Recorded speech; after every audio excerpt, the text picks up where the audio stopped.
Hello everybody, hope you are fine. Welcome to my channel, Learning French in a Funny Way. Salut tout le monde, j'espère que vous allez bien. Bienvenue dans cette nouvelle capsule, apprendre le français de façon ludique. Dans cette nouvelle vidéo, je vous propose quelques histoires en français. Ce sont des histoires pour enfants, j'espère qu'elles vous seront utiles. D'ici là, je vous souhaite une agréable journée. Je vais essayer de traduire ça en anglais. In this new video, I propose you some stories to learn French. They are children's stories. I hope you find them useful. By then, I tell you very soon. Keep in touch. Have a good day. If you are ready, let's go.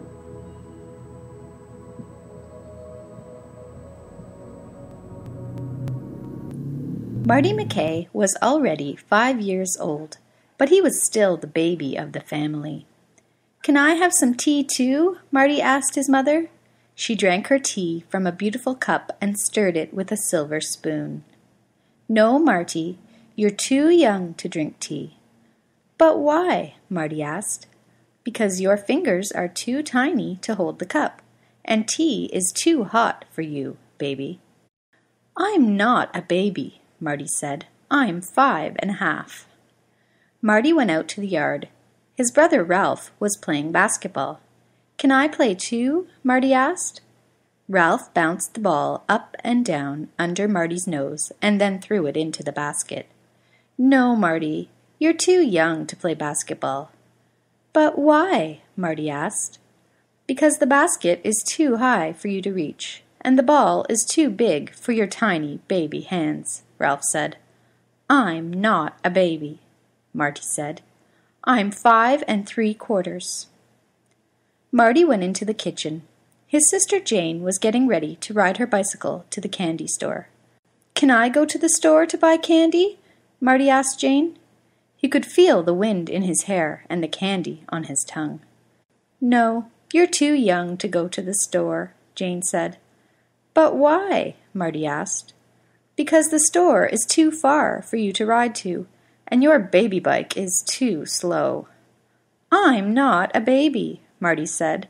"I'm nearly 6. "6?" Jane laughed. "You just turned 5. Marty sat on the grass and watched his sister ride away on her bike. He started to cry. Marty's father was washing the car. He heard a tiny cry and went to find out what was wrong. "Why are you crying?" Marty's father asked. "Because I'm too tiny to do anything.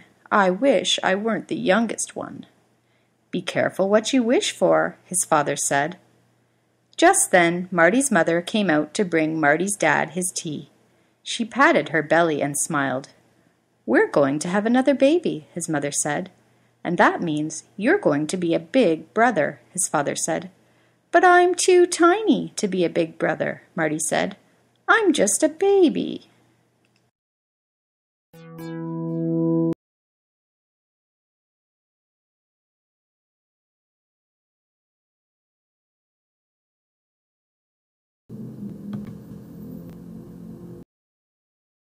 The sun was about to rise on Farmer Tim's farm. Chester Chicken woke up the cows with his important news. "The chickens are taking a holiday today," Chester Chicken said. "Is that so?" said Daisy the cow. "What is the special occasion?" "We worked too hard this week," Chester said. "You did?" asked Daisy. "Yes, we laid 10 eggs this week," Chester said, "and there are only 5 of us." Daisy smiled and nodded her head. 10 was a lot of eggs for 5 chickens. "Enjoy your day off," she said. "But what about us?" the other cows said to Daisy.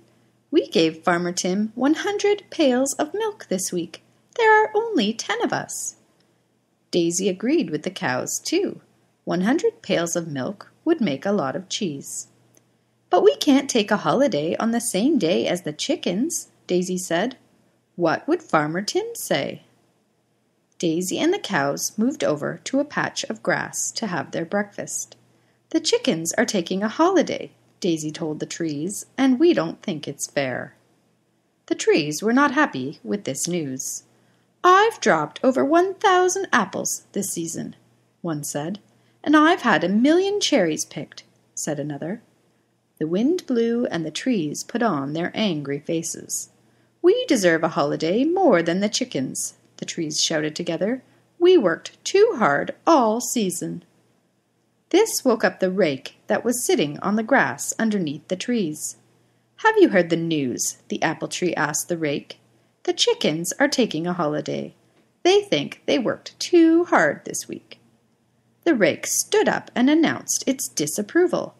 "I raked over 1,000,000 leaves this year, and there's only one of me. If anyone deserves a holiday, it is a poor, tired rake." Just then, Rowdy Rooster hopped on the fence. He looked up into the sky and began to crow. It was time for the farmer to wake up. The chickens and cows and trees waited for Farmer Tim to come out and pick up the rake. But a minute passed and Farmer Tim did not appear. Rowdy called 2 more times. "Call him again," the chickens yelled to the rooster. "He must be having a dream." Rowdy made one last call, and this time Farmer Tim woke up. But he didn't come out and pick up the rake, or milk the cows, or check on the eggs underneath the chickens. Instead, he opened the window and shouted loud enough for everyone to hear. "I worked too hard this week, I say. It's time I took a holiday."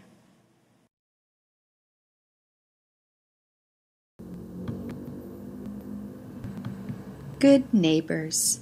Written and recorded by. After school one winter day, Jack's mother told him to go out and play in the snow.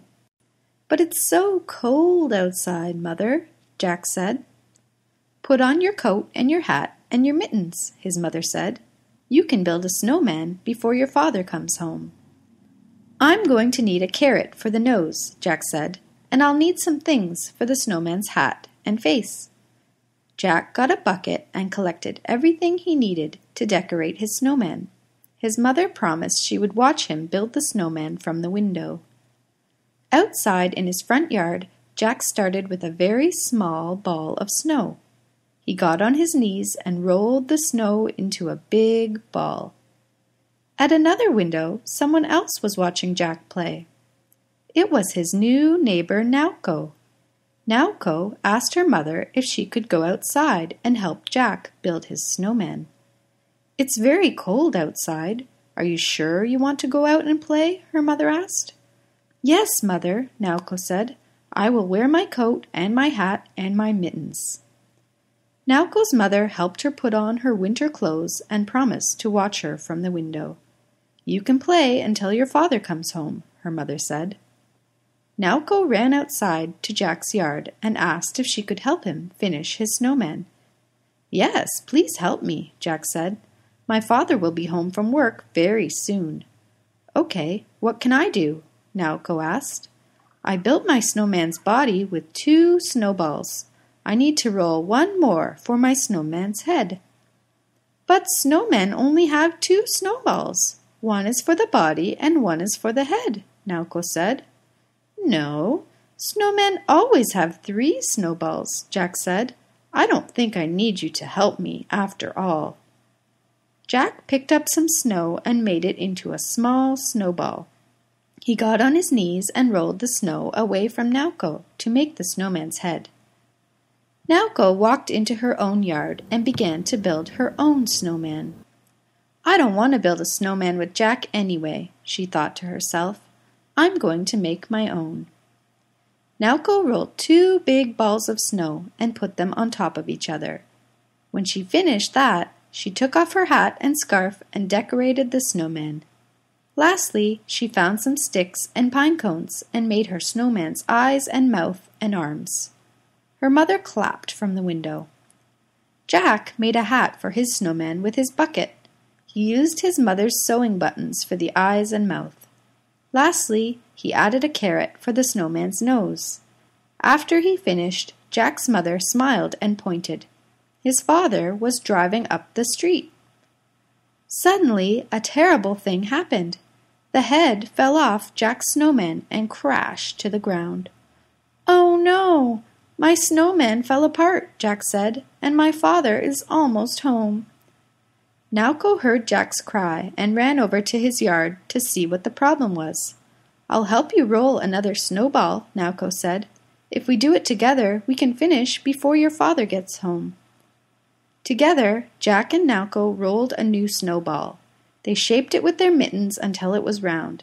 Then they lifted it up onto the snowman's body and decorated it with the carrot and bucket and buttons. "We finished it just in time," Jack said. "Thank you for your help." "You're welcome. I like your snowman better," Nauko said. "Mine doesn't have a nose." Jack walked over to look at Nauko's snowman.